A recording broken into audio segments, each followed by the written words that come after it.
Hello दोस्तों, नमस्कार। स्वागत है आप सभी लोगों का स्टडी आईक्यू पर। स्टडी आईक्यू के साथ आप लोग जुड़ चुके हैं। मैं शुभम सरधालिया एक और विषय पे बात करने के लिए आ चुका हूं। दोस्तों, आप इंस्टाग्राम, फेसबुक या टेलीग्राम के माध्यम से मेरे साथ कनेक्ट कर सकते हैं। कोई भी आपका डाउट है, कोई आपकी क्वेरी है, आप मुझसे पूछ सकते हैं। जिस विषय पे हम बात करने वाले हैं वो दरअसल स्पेस टेक्नोलॉजी से संबंध रखता है, अंतरिक्ष प्रौद्योगिकी। यहाँ पर हम समझेंगे मीटियोरॉइड की मदद से ये जानने की कोशिश की जा रही है कि पृथ्वी जो है उसका गठन कैसे हुआ, अर्थ की फॉर्मेशन कैसे हुई। तो टॉपिक कहता है इंडियन मीटियोरॉइड हेल्प स्टडी अर्थ फॉर्मेशन। तो ऐसा उल्का पिंड जो भारत में आके गिरा उसको भारतीय उल्का पिंड कह सकते हैं। तो भारतीय उल्का पिंड से पृथ्वी के गठन के अध्ययन में मदद जो है वो मिल रही है। इस पूरे के पूरे आर्टिकल को हम विस्तार से समझें। यूपीएससी सिविल सर्विसेज की तैयारी अगर आप कर रहे हैं तो बेहतरीन स्मार्ट कोर्सेज स्टडी आईक्यू पर आपके लिए अवेलेबल है। ये कोर्सेज आपको बहुत ज्यादा हेल्प करने वाले हैं आपके एग्जाम प्रिपरेशन को बेहतर बनाने में। तो डेफिनेटली इन कोर्सेज में आपको एनरोल करना है और अपनी प्रिपरेशन को हमारे साथ स्टडी आईक्यू के साथ बेहतर बनाना है। तो दोस्तों, हुआ क्या, कहानी जो है वो दरअसल 2012 की है। मई का महीना, 22 मई 2012। A large meteor shower occurred near the town of Katol in Nagpur. Nagpur के पास कटोल शहर में उल्का पिंडों की बौछार हुई। मिटियोर शॉवर हुआ। आगे मैं आपको विस्तार से समझाऊंगा ये मिटियोर आदि क्या होते हैं। तो मिटियोर एक छोटे छोटे पत्थर आप समझ लीजिए जो कि अंतरिक्ष से, आसमान से आते हैं। तो इनकी ऐसे बरसात जैसी, शॉवर जैसा हुआ। As it happened at noon, villagers missed the light show. क्योंकि रात के, सॉरी, दिन के समय में ऐसा हुआ था। तो मिटियोर, मिटियोर दरअसल जिसको हम टूटता हुआ तारा कहते हैं ना, आपने सुना होगा बचपन में, अभी भी लोग कहते हैं कि टूटता हुआ वो देखो तारा टूट रहा है, इससे कुछ मांग लो। दरअसल वो तारा टूट नहीं रहा था, वो ये मिटियोर है, एक पत्थर का टुकड़ा है जो भारत के जो अर्थ के वायुमंडल में एंटर हुआ है और वो बर्न हो गया है, वो जल रहा है। तो एक पत्थर का टुकड़ा जो पृथ्वी के वायुमंडल में शामिल हुआ है और वो बर्न कर गया है, उसको जो है वो मिटियोर कहते हैं। ये मिटियोर जो है, इसके साथ में क्योंकि ये बर्न कर रहा होता है तो बहुत सारी लाइट जो है वो आती है। लेकिन ये मिटियोर शार जो है, ये उल्का पिंड की बौछार जो है वो दोपहर के समय में हुई थी। इस वजह से जो वहां के लोग थे उनको वो लाइट्स तो नजर नहीं आई, लेकिन उनको सोनिक बूम्स और थंडर लाइक नॉइसेस जो है वो सुनाई दी। बहुत जोर से गड़गड़ाहट जैसी आवाजें जो है उनको सुनने को मिली। और इस वजह से पहले ये अफवाह फैल गई कि कोई जहाज जो है वो दुर्घटनाग्रस्त हो गया, कोई विमान जो है वो दुर्घटनाग्रस्त हो गया। दरअसल वो विमान दुर्घटनाग्रस्त नहीं हुआ था, मिटियोर शावर, उल्का पिंड की बौछार जो है वो हुई। ये बात कब की है? 22 मई 2012 की। अगले दिन, the next day, researchers from the geological survey of India collected about 30 meteorite fragments with the largest weighing around a kilogram. अगले दिन वहां पर शोधकर्ता आए, भय वैज्ञानिक सर्वेक्षण के शोधकर्ता जो है वो आए। उन्होंने 30 उल्का पिंडों के टुकड़े जो है वो एकत्रित किए, जिनमें से जो सबसे बड़ा था वो करीब 1 किलोग्राम का था। तो अलग अलग साइज के 30 टुकड़े थे, जिसमें सबसे बड़ा जो है उसका वजन जो है वो करीब 1 किलोग्राम का होगा। By studying the composition of these meteoroid fragments, researchers have unraveled the composition of Earth, composition expected to be present in the Earth's lower mantle, which is about 660 kilometer deep. उस उल्का पिंड का अध्ययन करके उसके बारे में स्टडी करके जो रिसर्चर्स हैं उन्होंने कोशिश करी है ये जानने की कि पृथ्वी की संरचना कैसे हुई है, कैसे 660 किलोमीटर की गहराई में अर्थ जो है उसका कॉम्पोजिशन है। ये सारी की सारी चीजें जो है उस मीटियोर से जानने की कोशिश करी गई है। Studying the meteorite could also tell us more about Earth, how Earth evolve from being a magma ocean to a rocky planet. आप सभी ने सुना होगा कि पृथ्वी जो है वो धधकते हुए लावे की एक नदी जैसी हुआ करती थी, लेकिन एकदम से वो नदी जो जहां पे लावा धधक रहा होता था वो एकदम से एक पथरीला ग्रह कैसे बन गया। आज जमीन है, पत्थर है, तो वो धधकता हुआ लावा जो है वो पत्थरों में कैसे बदल गया। ये सारी की सारी चीजें हमको इस मिटियोर के अध्ययन से आई। दोस्तों, यहाँ पर जब हम बात करते हैं इन सभी बॉडीज की, तो एक बहुत बड़ा कंफ्यूजन जो है वो हो जाता है। आपने ये सारी की सारी टर्म्स जो है वो सुनी।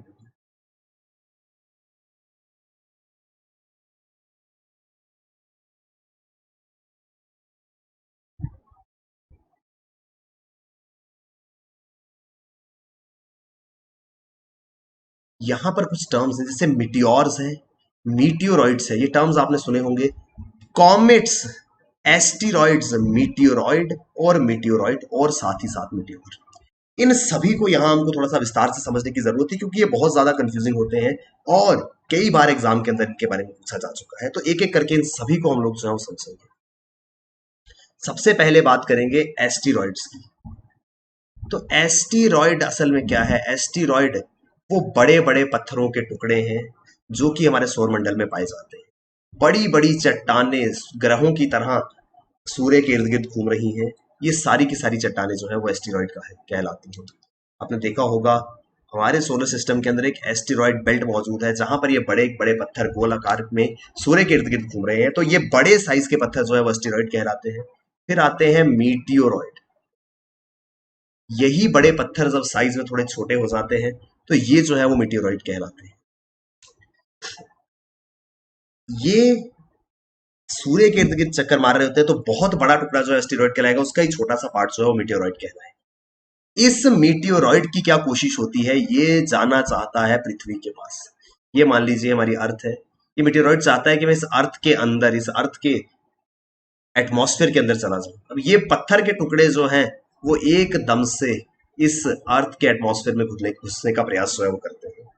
जैसे ही वो इस एटमॉस्फेयर में घुसने का प्रयास करते हैं, दरअसल दो बातें हो जाती हैं इनके साथ में।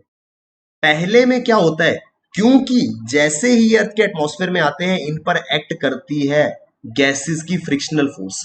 अर्थ के एटमॉस्फेयर में बहुत सारी गैसेस मौजूद हैं, तो वो गैसेस जो है वो आउटवर्ड प्रेशर या फ्रिक्शन जो है वो लगाते हैं इन मीटियोरॉइड्स के छोटे छोटे टुकड़ों के ऊपर।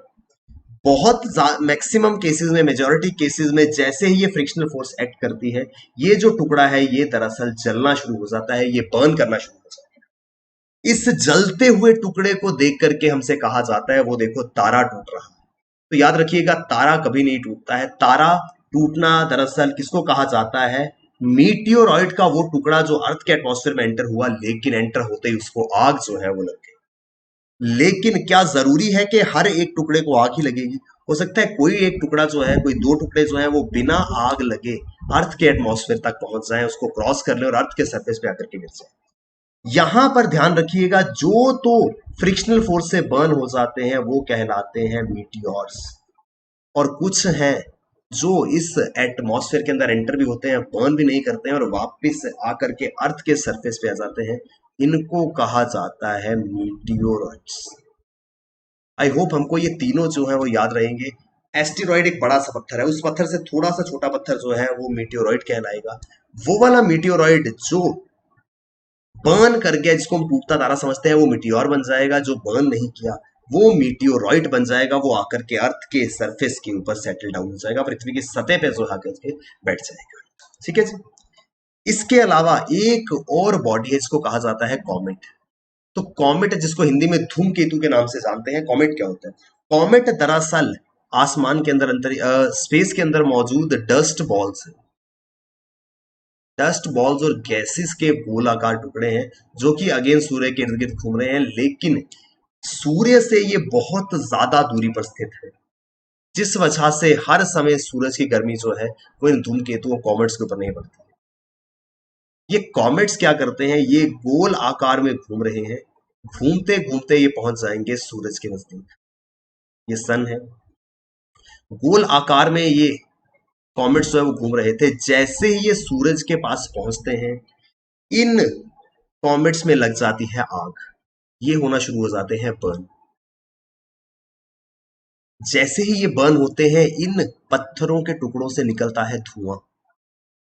इस तरीके से बर्निंग जो है इन डर्ट आइस बॉल्स की हो जाती है स्टार्ट। इसको आप ऐसा समझ लीजिए कि आपने कीचड़ की एक गेंद बनाई, उसको फ्रीजर में रख दिया। गीला कीचड़ था, उसकी आपने गेंद बनाई, उसको फ्रीजर में रख दिया। फ्रीजर में वो पूरी तरह से फ्रीज हो गया, लेकिन जब आप उस गेंद को किसी गर्म चीज के नजदीक लाओगे तो वो जो फ्रीज हुआ था वो मेल्ट करना शुरू हो जाएगा। वही चीज यहाँ पे होती है। ये डर्ट बॉल्स जो है जब सूरज से बहुत ज्यादा दूरी पे होते हैं तो ये आइस फॉर्म में सॉलिड होते हैं, लेकिन जैसे ही ये घूमते हुए सूरज के पास पहुंचते हैं तो ये बर्न करना शुरू हो जाते हैं। बर्न करने पे इनसे बर्न होती हैं कुछ गैसेस जो कि इनके ऊपर मौजूद रहती हैं, और ये आगे चलते हुए पीछे की ओर इस तरीके की एक टेल जो है वो बनाते हैं। इस वजह से इनको कॉमेट नाम दिया गया है क्योंकि अंग्रेजी भाषा में एक पंक्चुएशन मार्क कॉमा की तरह ये जो है वो नजर आते हैं। तो ये कुछ ऑब्जेक्ट्स हैं जो स्पेस के अंदर मौजूद रहते हैं।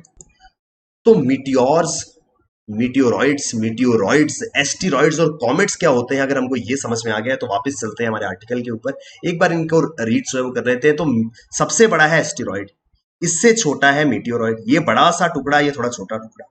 इस छोटे टुकड़े के दो हिस्से हैं, एक मीटियोरॉइड और एक मीटियोर। मीटियोरॉइड वो है जो अर्थ के सरफेस पे, ग्राउंड पे रीच कर जाता है, और मीटियोर वो है जो अर्थ के एटमॉस्फेयर में आते ही बर्न कर जाता है, इस तरीके से जलना शुरू हो जाता है, जिसको हम क्या कहते हैं, टूटता हुआ तारा। इसके अलावा आईसी बॉडी है that releases gases as its orbits the sun, सूर्य के इर्द गिर्द घूमते हुए जिनसे गैस निकलती है या जो बर्न कर जाते हैं उनको कॉमेट, धूमकेतु जो है वो कहा जाता है। ये हमको सब चीजें समझ में आई होंगी। अब हुआ क्या, एक मीटियोरॉइड जो है वो हिंदुस्तान में गिरा, उसको स्टडी करते करते हमने जानने की कोशिश करी कि पृथ्वी कैसे बनी। मैंने आपको बताया कि नागपुर के पास मीटियोर शार हुआ, उल्का पिंड की बौछार हुई, वहां से रिसर्चर्स जो है वो उन उल्का पिंडों के सैंपल्स लेंगे। Researchers took small samples of meteoroid and examined them using special microscopic techniques.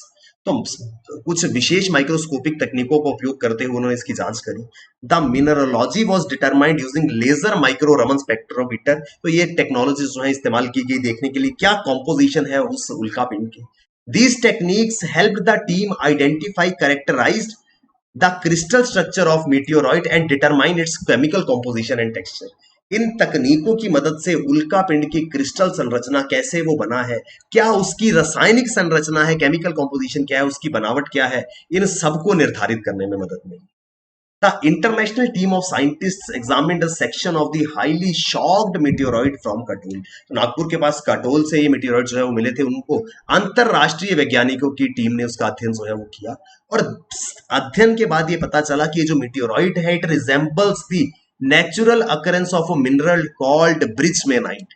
तो एक खनिज जो प्राकृतिक रूप से मौजूद है जिसको ब्रिजमेनाइट कहा जाता है, ब्रिजमेनाइट के जैसे ये मीटियोरॉइड जो है वो एग्जिस्ट करते हैं। ये ब्रिजमेनाइट जो है दरअसल एक मिनरल है जिसको नाम दिया गया था आफ्टर प्रोफेसर पर्सी डब्ल्यू ब्रिजमैन। तो इनके नाम पर इसको नाम जो है वो दिया गया था। इनको 1946 में फिजिक्स के अंदर नोबेल पुरस्कार से नवाजा गया था। ब्रिजमेनाइट जो है उसका नाम प्रोफेसर पर्सी डब्ल्यू ब्रिजमैन के नाम पर रखा गया था। The various computational and experimental studies have shown that about 80% of the Earth's lower mantle is made up of bridgemanite। आप जानते हैं अर्थ के अंदर 3 लेयर्स होती हैं, क्रस्ट, ये है क्रस्ट, मेंटल और कोर। तो जो मिडल लेयर है, मेंटल जो है, उसको बार बार उसका जब अध्ययन किया गया था तो ये चीज समझ में आई कि 80% मेंटल जो है वो इस ब्रिजमेनाइट से बना है। अब ब्रिजमेनाइट अर्थ के मेंटल में, पृथ्वी की सतह के अंदर मौजूद है, और वही ब्रिजमेनाइट जो है वो मीटियोर के अंदर भी दिखाई दे रहे हैं। कुछ समानताएं, कुछ सिमिलैरिटीज जो है वो नजर आ रही हैं। By studying this meteoroid sample scientist can decode how bridgmanite crystallised during the final stages of Earth formation. इस पूरे के पूरे मीटियोरॉइड सैंपल को स्टडी करने के बाद वैज्ञानिक ये समझने की कोशिश कर रहे हैं कि कैसे ब्रिजमेनाइट जो है वो क्रिस्टलाइज हुआ होगा, और उससे बना होगा क्या, उससे बना होगा अर्थ का क्रस्ट, जब अर्थ अपनी फॉर्मेशन के फाइनल स्टेज पे होगा। ठीक है जी।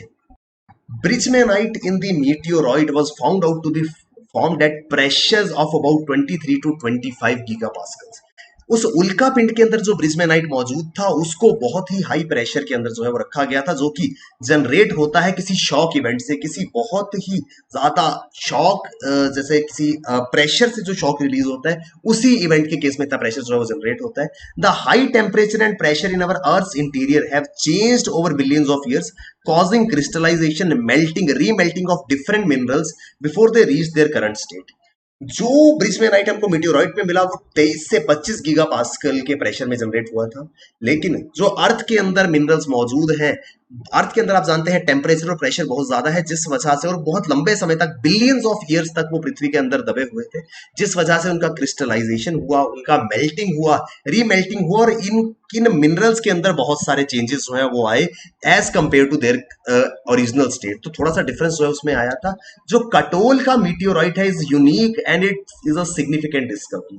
वहां पर जो नागपुर के पास कटोल में मीटियोराइट शावर हुआ था वो थोड़ा सा अलग है। Though the previous studies have shown the presence of much more magnesium and iron components, they were different from brisbane present in Earth's lower mantle. अभी तक जितनी भी स्टडीज हुई हैं वहां पर देखने को मिला कि जो अर्थ का लोअर मेंटल है वहां पर ज्यादा मात्रा में मैग्नीशियम और आयरन जो है वो मौजूद है, लेकिन पहली बार ब्रिजमेनाइट की प्रेजेंस जो है वो यहां पर देखने को मिली है। The composition of Katol bridgmanite closely matches those synthesised in different laboratories around the globe over last 3 decades. तो पिछले 3 दशकों में निरंतर प्रयास जो है वो किए जा रहे थे अर्थ की कॉम्पोजिशन को समझने के लिए। अर्थ के मेंटल की कॉम्पोजिशन जो है उसको स्टडी किया जा रहा था, और जो कटोल के अंदर ब्रिजमेनाइट मिला है उसकी बहुत ज्यादा रिजेंबलेंस है, बहुत करीब से वो मिलता है उन सभी सैंपल्स के साथ में जो पिछले 3 दशकों में अर्थ के मेंटल से लेकर के विश्व भर की प्रयोगशालाओं में जिनका अध्ययन जो है वो किया जा रहा था। It is important to study that these individual minerals to get an idea how and when the earth's layers were formed. इन सभी मिनरल्स को पढ़ना जरूरी है ये जानने के लिए कि ये पृथ्वी बनी कैसे और ये कब बनी। तो इस वजह से ये हिंदुस्तान के अंदर आया हुआ, कटोल के अंदर आया हुआ मीटियोराइट्स जो है वो पृथ्वी की फॉर्मेशन को समझने में मदद कर रहा है। हमारी अर्थ, our earth was an ocean of magma before the elements crystallized and stabilized and the different layers such as core, mantle and crust were formed. अब जानते हैं पृथ्वी जो है वो धधकते हुए लावे की एक नदी की तरह थी। बहुत लंबा समय लगा और धीरे धीरे वो लावा जो है वो स्टेबलाइज होता गया और उससे आज सॉलिड अर्थ जो हम देखते हैं, कोर, मेंटल, क्रस्ट जो है हमको दिखाई देते हैं, वो जो है वो फॉर्म हुए हैं। The heavier elements like iron went to the core while the lighter silicate stayed in the mantle. जो सबसे भारी तत्व थे जैसे आयरन, वो जो है वो कोर में चले गए, बिल्कुल सेंटर में चले गए, और जो हल्के मिनरल्स थे जैसे सिलिकेट हो गया वो मेंटल ही के अंदर ही रहे। By using the meteorite as an analog of Earth we can unearth more details about the formation. इस मीटियोराइट को एक एनालॉग के रूप में, एक डायरेक्टिव के रूप में इस्तेमाल करते हुए हम ये जानने का प्रयास करेंगे कि कैसे वो मिनरल जो अर्थ के मेंटल में मौजूद है वही मिनरल मीटियोराइट में आ रहा है। तो क्या क्या विशेषता है, क्या इस मीटियोराइट, इस उल्का पिंड के ऊपर कुछ चेंजेस ला करके उसको अर्थ के क्रस्ट जैसा बनाया जा सकता है? अगर ऐसा बनाया जा सकता है तो हमको पता चल पाएगा कि कितने समय पहले ये पृथ्वी जो है वो बनी थी और क्या केमिकल कॉम्पोजिशन इसका जो है वो फॉर्मेशन के दौरान रहा होगा। ये पूरा का पूरा आर्टिकल इस बारे में बात करता है। आई होप हमको विस्तार से ये आर्टिकल जो है वो समझ में आया होगा, कैसे उल्का पिंड का इस्तेमाल जो है, मीटियोराइट का इस्तेमाल जो है वो किया जा रहा है पृथ्वी की फॉर्मेशन को समझते हुए। दोस्तों, अगर आप यूपीएससी सीएससी की तैयारी कर रहे हैं तो बेहतरीन स्मार्ट कोर्सेज आपके लिए स्टडी आईक्यू पे अवेलेबल है। ये कोर्सेज आपको बहुत ज्यादा हेल्प करेंगे आपकी एग्जाम प्रिपरेशन में, तो डेफिनेटली इन कोर्सेज में एनरोल करना है। यूपीएससी की तैयारी अगर आप कर रहे हैं तो आपको बहुत ज्यादा हेल्प जो है वो मिलेगी। थैंक यू वेरी मच दोस्तों, all the best, keep working hard, bye bye, take care, जय हिंद।